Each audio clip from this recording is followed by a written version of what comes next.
All right, I'd like to start off by saying Barakatah Yahweh, Bahashem Yahushai, Bahashem, Racha Kodash. Welcome to another live lesson. The name of this one is Various Topics, dated September 24th, 2025, and no rapture. All right. Cracking up. Well, Elder Pastor did a video on that, with this rapture thing. And, it just shows you how you have a lot of, Jakes out there, and, even among the nations, that's just simple, especially Jake, they believe anything as long as it's on TV, and especially if sweet Jesus say it, the so-called white Jesus. But what I want to get into, Lord's will, is a couple of different, just certain things in the law, and just certain scriptures that individuals try to use to justify, their behavior in Israel. So the first one I'm gonna start off with, which, like I said, Elder Pastor already touched on this before, but I want to kind of go into it myself. Is the book of Leviticus 10. All right, now in Leviticus 10, this was two of Aaron's sons that offered strange fire in their censers to the Lord, and the Lord pretty much smoked them, and you could liken this strange fire today spiritually to these wayward philosophies and doctrines that these guys are teaching. But we're going to deal with this because there's a point in here that I'm not sure if it was all of the Sakari or just the ones that call themselves Genesis now, try to use this scripture to say that they can have their head covered while they're praying or prophesying or whatever the case is. And that's not what this means. So this is Leviticus 10:1. And Nadab and Abihu, the sons of Aaron, took either of them his censer and put fire therein, and put incense thereon, and offered strange fire before the Lord, which he commanded them not. And there went out fire from the Lord, Yahweh Bashem Yahushai, and devoured them, and they died before the Lord. So you could just imagine when, Aaron got the report of this, how grieved he would have been, crying for his sons, that got, taken out for this, because, a parent has a particular,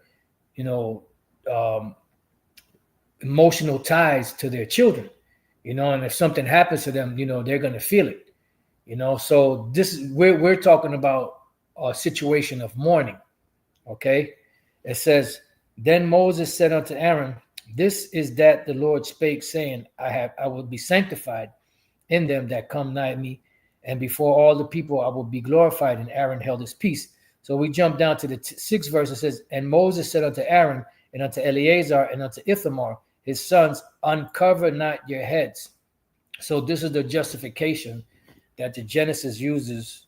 Like I said, I'm not sure if the Sakari teaches this too, or if it was them and then they I don't know the whole dynamic behind it, but this is what they try to use to justify them wearing them stupid baseball caps while they're teaching, right? But it says, neither rend your clothes, so pretty much don't mourn for them, lest you die and lest wrath come upon all the people, but let your brethren, the whole house of Israel, bewail the burning which the Lord hath kindled. Now, when you do go to the blue letter, you look up the word uncover, it's parai, right? Which says to lead, act as a leader, to let go, let loose, ignore, let alone, to let go, let loose, to let alone, avoid, neglect, to loosen. So it's a form of neglect. All right. And what is that neglect? Well, let's go back. Because when you mourn, typically, what would you do? You would rent your clothes, you would, throw dust on your hair, you would, or sometimes some individual would shave off the hair bald, for mourning, right? But in this case, when we go to the NLT, just so you can get a better understanding what this is talking about, the NLT says, then Moses said to Aaron and his son Eleazar and Ithamar, do not show grief by leaving your hair uncombed. All right. So that's what it means, uncovered, meaning uncombed, because you still had to be presentable when you went to do the office of the Lord.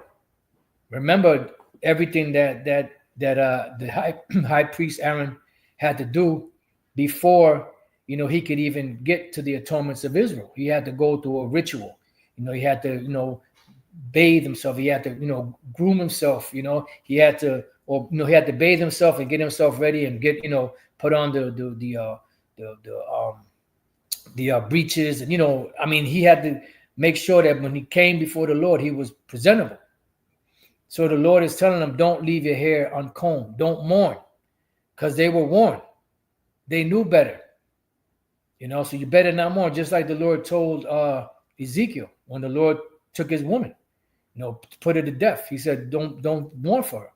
Don't cry. So this is what this is talking about. It's not talking about wearing no stupid baseball cap when you're out there teaching, whether you're prophesying on the streets or whether you're praying or whether you're doing an in-house lesson or whatever the case may be.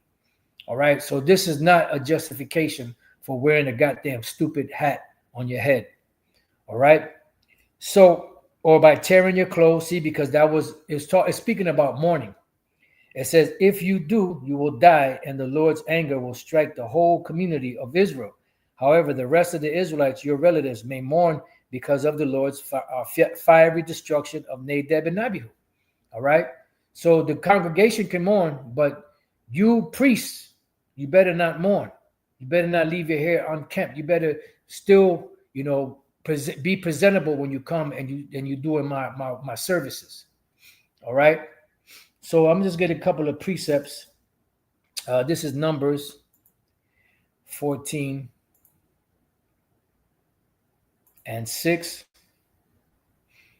And it says, and Joshua the son of Nun and Caleb the son of Jephunneh, which were of them that searched the land, rent their clothes.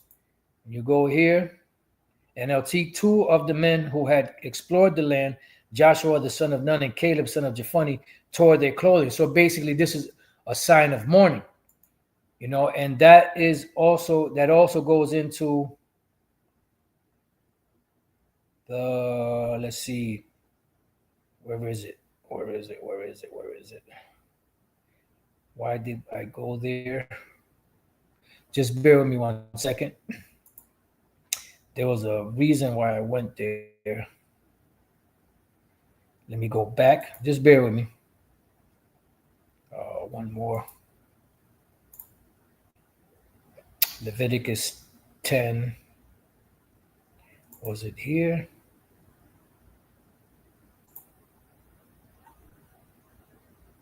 Okay, yeah, it was because it was a form of mourning. All right. So let's go from there, and we have another one here. Let's go to this one.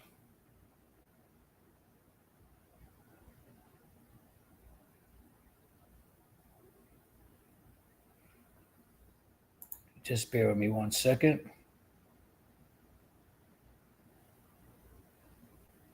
This is actually a better one.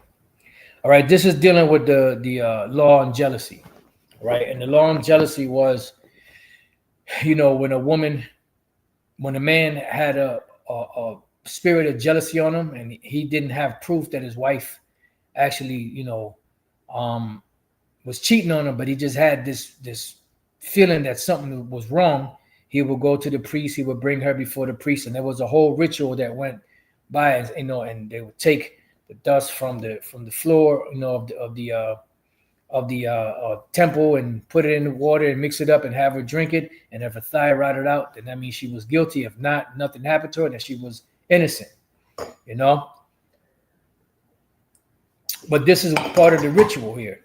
Numbers 5:18, and the priest shall set the woman before the Lord and uncover the woman's head, meaning when a woman will have her hair done up, and then they had to loosen her hair, so pretty much now it's unkempt, now it's undone, and put the offering of memorial in her hands, which is the jealousy offering, and the priest shall have in his hand the bitter water that causeth the curse. And then that would determine whether she was guilty or not. And when we go to the NLT, when the priest has presented the woman before the Lord, he must unbind her hair and place in her hands the offering of proof. So you see that he must unbind her hair, meaning loosen her hair. So now her hair is undone. It's not, presentable. Like, that's why she did her hair. Just like the sons of Aaron, they had to present it, comb their hair, make sure that they were well presentable before they went before the Lord. All right. And when we go to the Hebrew portion of this on the word uncover the woman's head, and you go to the word uncover, you have the same word parai, which was in the book of Leviticus 10:6, when the Lord told Aaron and his other sons not to uncover their head, meaning not to leave their head uncombed or unkempt. All right. Another word that is used in here, right, in the Strong's definition of parai, is the word bear. All right. And the word bear, when we go to Leviticus 13:45, and the leper in whom the plague is, his clothes shall be rent and his head bare, and he shall put a covering upon his upper lip and shall cry, unclean, unclean. Now, when it says here the head bare, means uncombed, unkempt. NLT, once again, those who suffer from a serious skin disease must tear their clothing and leave their hair uncombed. That's what it's talking about. It's not talking about having no stupid goddamn baseball hat, on your head, talking about don't uncover your head. That's their justification. All right. They must cover their mouth and call out unclean, unclean. So here it says they have to put a covering on his upper lip. Now, the scriptures don't go into detail, but when you do the research on it, it says because the breath and the droplets from the breath could have been contagious and cause somebody else to get the leprosy because of that. That's why they will cover their lip and scream unclean, unclean. But that's, the scriptures don't go into detail on it. It's just some of the, history, when you do the research on it. All right. So I just wanted to touch that real quick. And, okay, so let's segue into the main topic here. Let's go to James 5. I've been kind of meditating on, last few days I've been going into some of the high holy days, and just doing a little research and little reading here and there and following some precepts. And this other this other feast popped up, so I kind of started going into it, do a little research, and I wanted to touch on it because this is something the Elder Pastor speaks on from time to time, and that's the Feast of Ingathering, okay, or the second first fruits. All right. When we read James 5:7, right, I want to start off here because this paints a picture. James 5:7, be patient, therefore, brethren, unto the coming of the Lord. Behold, the husbandman waiteth for the precious fruit of the earth, and hath long patience for it until he receive the early and the latter rain. So the early and the latter rain are the two harvests that come during the year. You have a spring harvest and you have a fall harvest, a vernal harvest, and you have an autumnal harvest. All right. And there's some scriptures that I believe these so-called, these small hats use to try to justify that this September, which is the 7th month, right, is the beginning of the year, but it's not. Or should I say the end of the year? Yeah, the end of the year and the beginning of the year. It's not. What it is, so you could understand, it's the ending of the harvest year, not the end of the year itself. And we're going to go through some precepts to show you that. Let's go from there to the book of Exodus 23, because this can actually be found in Leviticus 23, which we'll get into it in a minute. But let me just hit this point first. Exodus 23.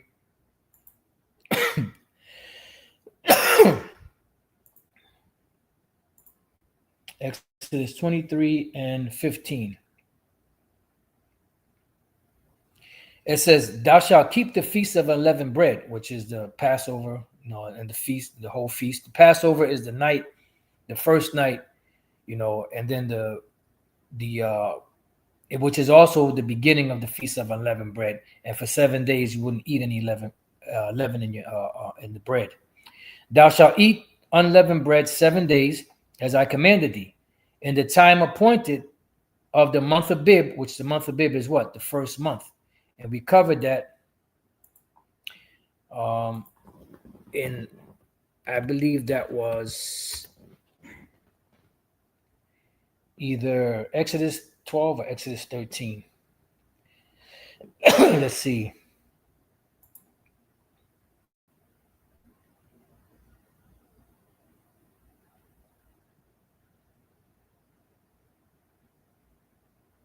No, it was actually Exodus 12. Right. Exodus 12 and 1. "The Lord spake unto Moses and unto Aaron in the land of Egypt, saying, This month shall be unto you the beginning of months. It shall be the first month of the year to you." And what was that? During the time of the Passover, which comes in where? In the spring. So when you have the new moon in the spring, which is the vernal equinox, then 14 days later at evening would be the Passover. All right. That month there is the first month of the year, not the seventh month. The September, so-called September, is the seventh month of the year. Right? The beginning of months unto you. And that beginning of months was called Abib or Abayab. So let's go back and let's go to the Exodus 13 and 4. "This day came ye out in the month Abib." When you go to the word Abib, is the Hebrew word Abayab, which means green corn, I believe, fresh, young barley ears, barley, month of ear forming, of greening of crop, right? Because that's the beginning of the year in the spring. And then there was a harvest that came in. Growing, green, Abib, month of Exodus and Passover, March or April. Depends on when the new moon falls in, And then when that new moon falls in on the vernal equinox, which is the spring equinox, that's when the beginning of the year starts. That's when you start your count.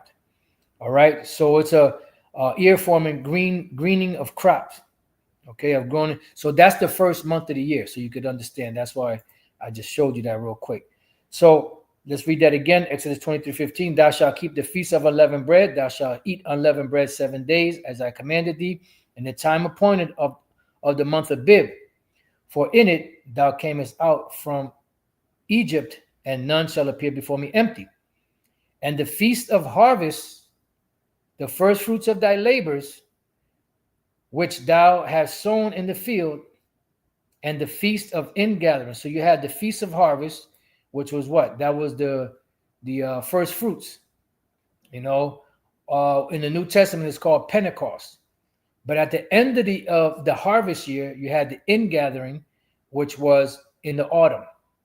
Okay, in the fall, which is in the end of the year.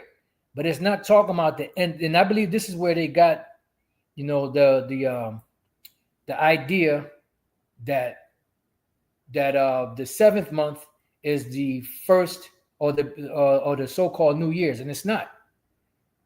When it says here, which is the end of the year, it's talking about the end of the harvest year.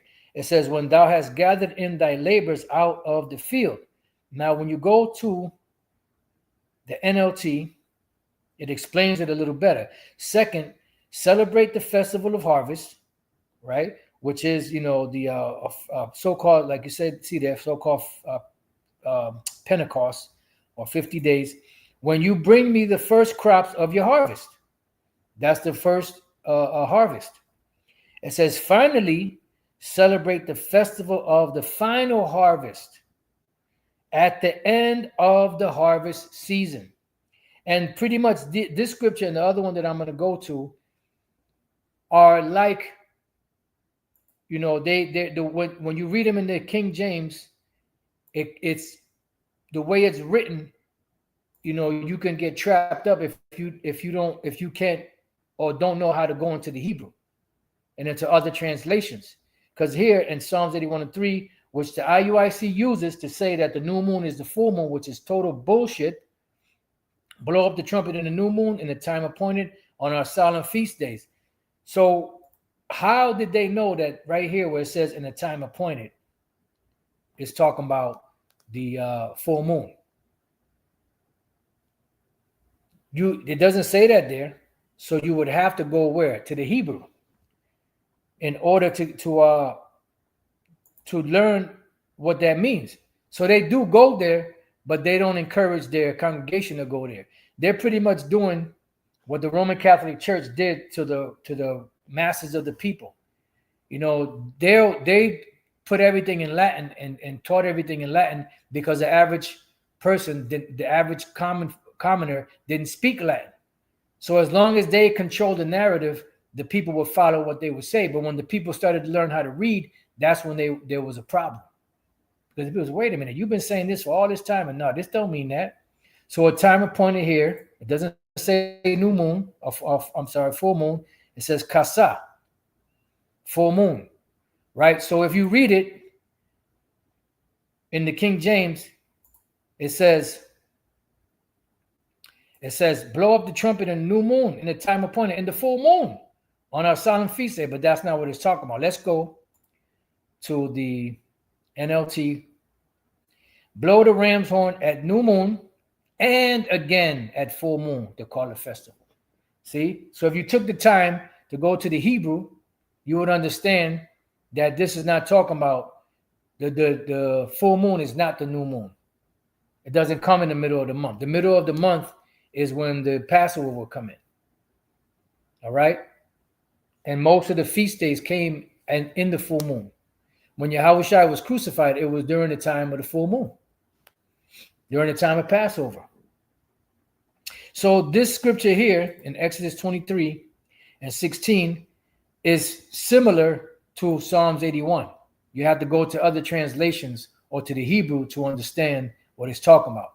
So Exodus 23:16, in the feast of harvest and the first fruits of thy labors, which thou hast sown in the field, which is the first fruit, feast of first fruits, the first harvest, and the feast of ingathering, which is the second harvest, right? Which is in the end of the year, meaning the end of the harvest year, when thou hast gathered in thy labors out of the field. Once again, we read it in the NLT. Second, celebrate the festival of harvest, when you bring me the first crops of your harvest. Finally, celebrate the festival of the final harvest at the end of the harvest season, when you have harvested all the crops from your fields. It's very simple. Now, let's go from there. There's another one that I believe these small hats use to try to say that the seventh month is the New Year's, which is not. Exodus 34:22 says, and thou shalt observe the feast of weeks, which is our first fruits, the first fruits of wheat harvest, and the feast of ingathering, which is the second one, which comes in the seventh month at the year's end. So wait a minute, that's the year's end. Once again, we got to go to the other translations. You must celebrate the festival of harvest with the first crops of the wheat harvest, and celebrate the festival of the final harvest at the end of the harvest season. All right, that's what it's talking about. End of the harvest season. Now, ingathering, asayap, ingathering, harvest. And I give you some precepts on it. As a matter of fact, the same two precepts. All right, now let's go from there. Let's go to Exodus 22:29 to show you the first fruits.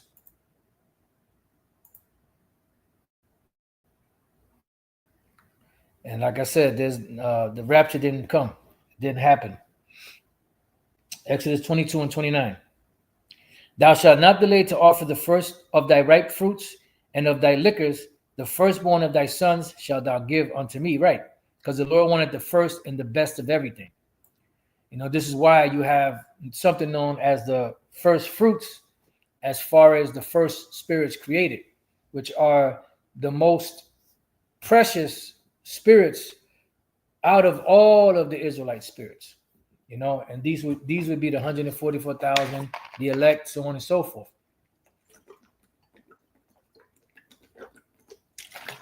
All right, now let's go from there. And to you scoffers, this is going to be a boring one, so you might want to go somewhere else. I know you was getting excited when we were getting on IUIC, but it was just to make a point, not because we hate them, but because we're trying to admonish them. Deuteronomy 16:13, thou shalt observe the feast of tabernacles 7 days. After that, thou hast gathered in thy corn and thy wine. Okay, now this is not the first fruits. This is the feast of ingathering. Oh, Salaki, I went to the wrong one, wrong precept. My bad.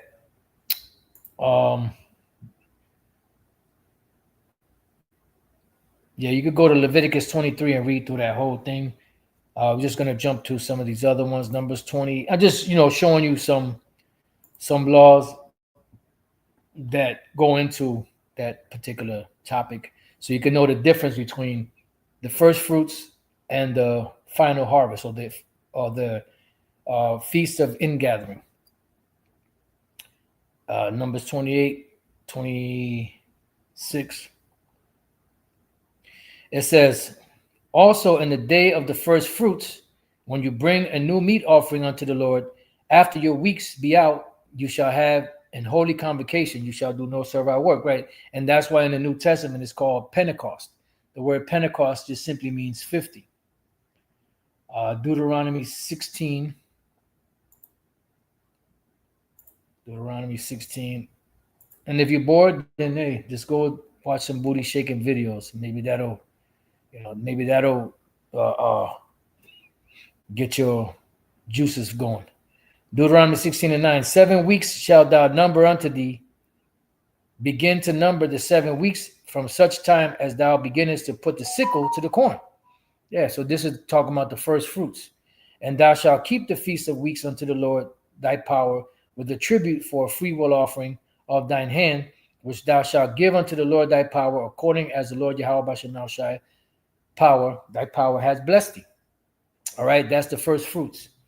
And once again, we'll just read it in Acts 2:1, so you could see how in the New Testament is what it calls it. Acts 2:1. And when the day of Pentecost was fully come, they were all with one accord in one place. So this day of Pentecost, which the word Pentecost means 50, right? You go here and we have a Pentecostals, Pentecoste, the 50th day. The second of the three great Israelite feasts celebrated at Jerusalem yearly, the 7th week after the Passover, see? In grateful recognition of the completed harvest, right? That was the first harvest.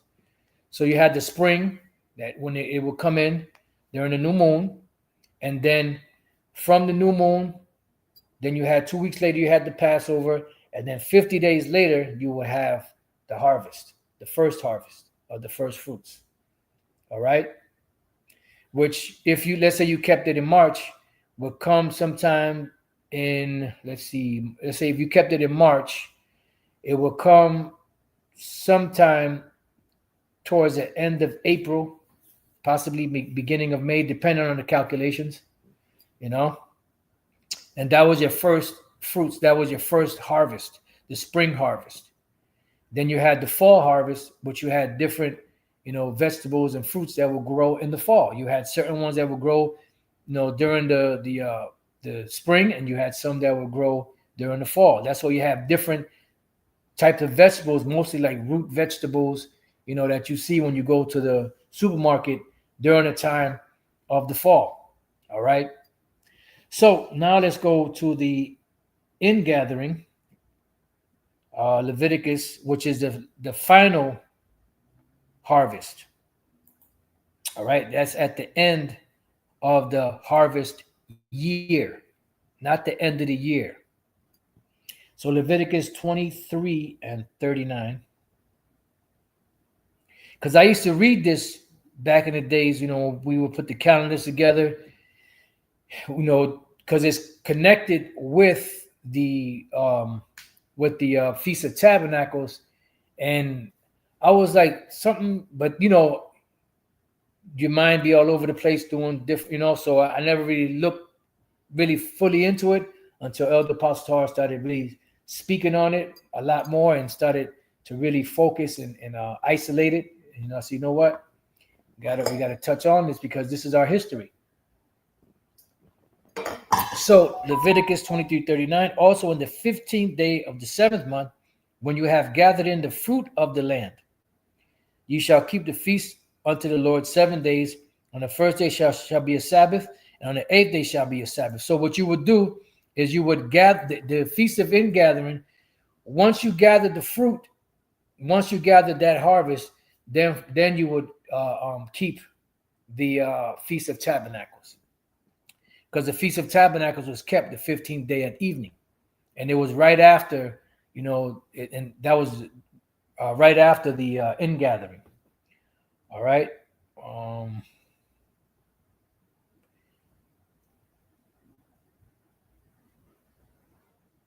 All right. So the next one I have is Deuteronomy 16 and 13, which goes into the same feast. Just giving you like a little variety of them. Deuteronomy 16:13.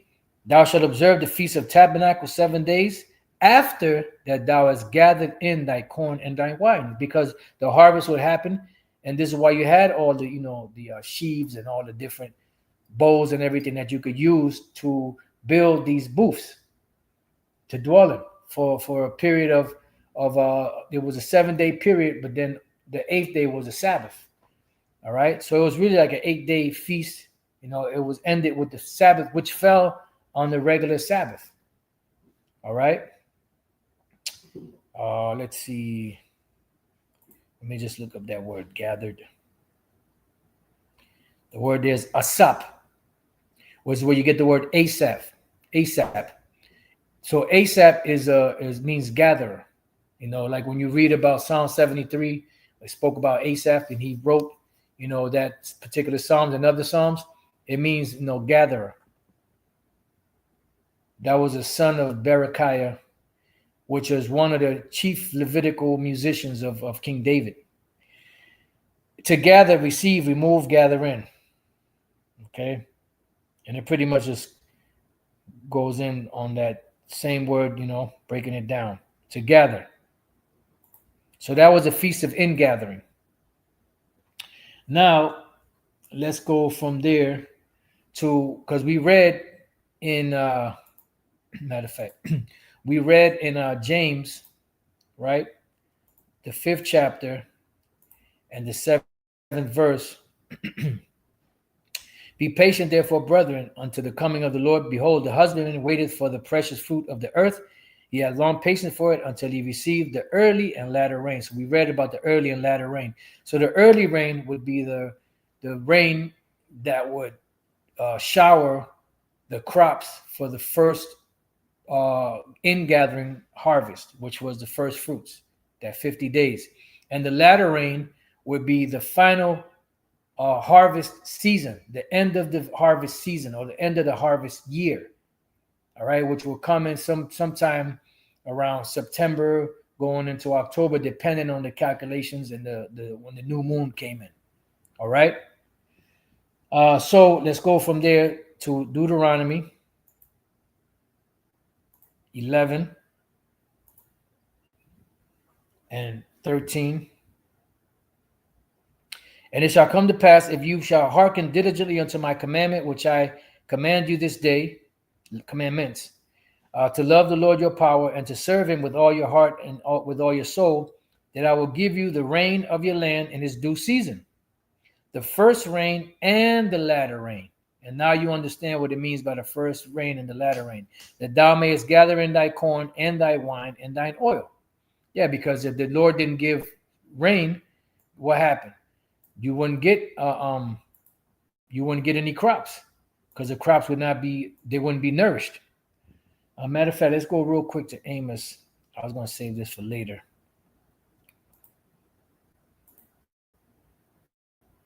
Amos 4 and 7.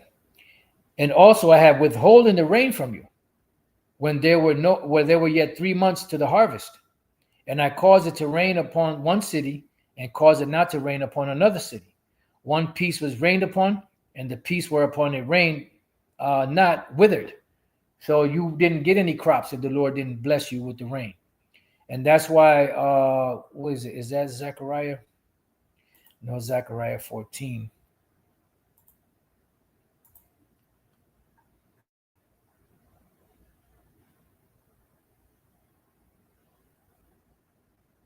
Right.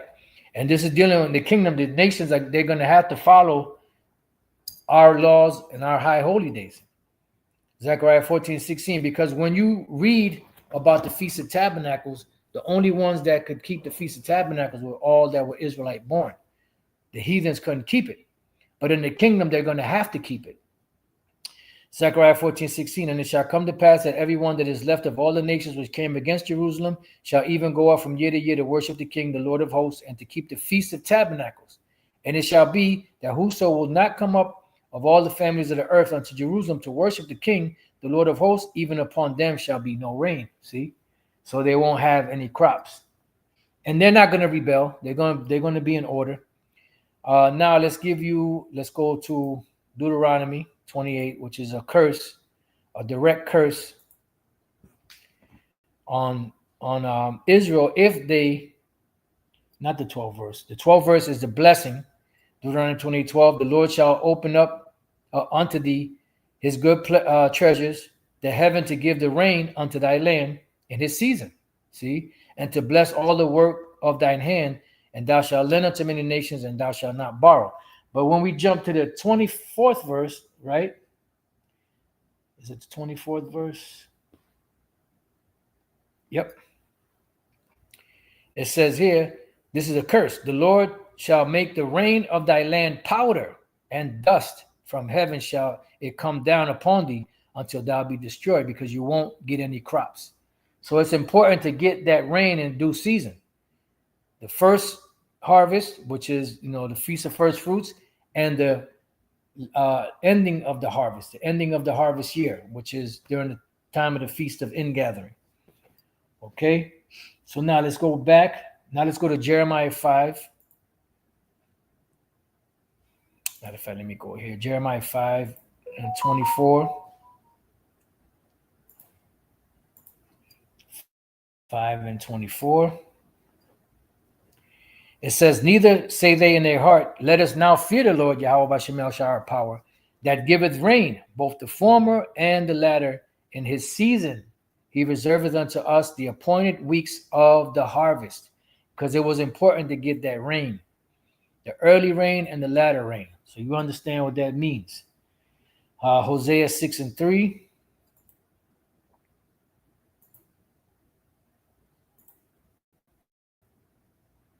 It says, then shall we know if we follow on to know the Lord. His going forth is prepared as the morning, and he shall come unto us as the rain, as the latter and former rain unto the earth. Right? Because the Lord is going, he's coming.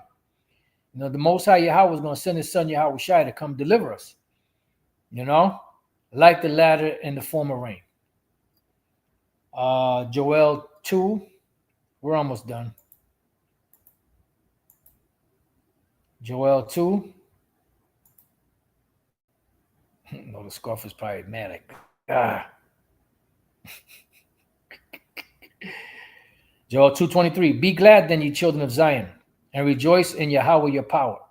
For he hath given you the former rain moderately, and he will cause to come down for you the rain, the former rain and the latter rain, in the first month.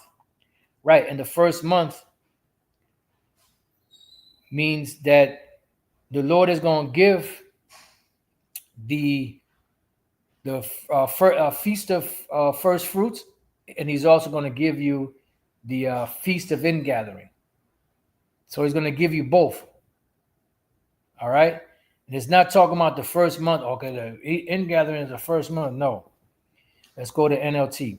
Rejoice, you people of Jerusalem, rejoice in the Lord your power. For the rain he sends demonstrates his faithfulness. Once more, the autumn rain will come. See, so the autumn, he spoke about it first. The former rain, right? And the latter rain in the first month. So right here it says, for the rain, NLT. Rejoice, O you people of Jerusalem, rejoice in the Lord your power, for the rain he sends demonstrates his faithfulness. Once more, the autumn rain will come, as well as the rains of spring. All right. So the first month will be what? Abib, which would be during the time of the spring. The vernal equinox, or the spring equinox, depending on when the new moon fell. All right. In verse 24, and the floors shall be full of wheat, and the fats shall overflow with wine and oil.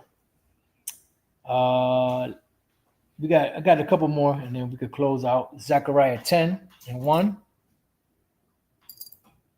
Zechariah 10 and 1. It says, ask ye of the Lord rain in the time of the latter rain.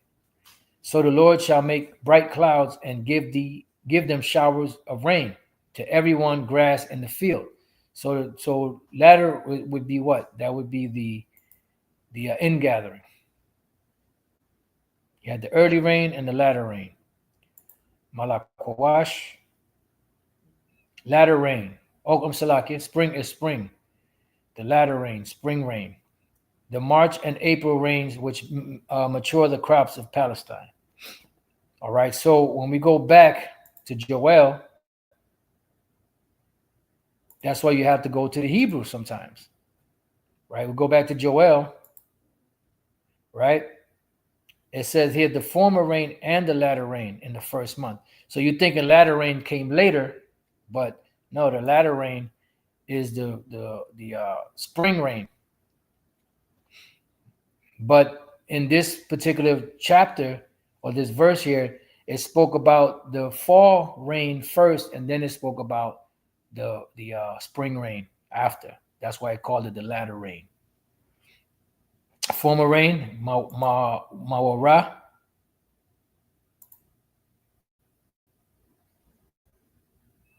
Early rain, teacher. Something. A teacher. Then you have over here,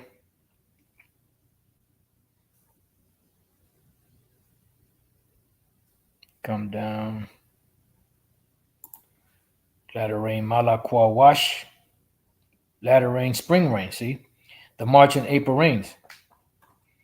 And that's why I mentioned here when it said latter rains, right? When it said latter rain in the 23rd verse, it said, and the latter rain in the first month, which is the spring. All right. And I'll leave you with this, Proverbs 16. This is symbolic, like when we read in, I believe that was it Zechariah? Can't remember right now. Proverbs 16 and 15. It says, in the light of the king's countenance is life, and his favor is as a cloud of the latter rain. His favor is as a cloud of the latter rain, because when it didn't rain, the farmers, which are the husbandmen, they would get nervous. But then when they would see the cloud, they would get excited, because yeah, the rain is coming. Yeah, man, the husbandmen, man, that was some hard laborious work. See, the March and April rains, which mature the crops of Palestine. So I just wanted to touch on that. It was a various topics, but it was dealing with different laws and different scriptures that these individuals try to use as a justification for their bullshit. And when you go back to Jason in the during the time of the Maccabees and the time of the Hellenization of Israel, he was making, Antiochus and them, they were making Jake wear hats. They were pushing that shit. And then you had individuals back then that were helping them push that shit.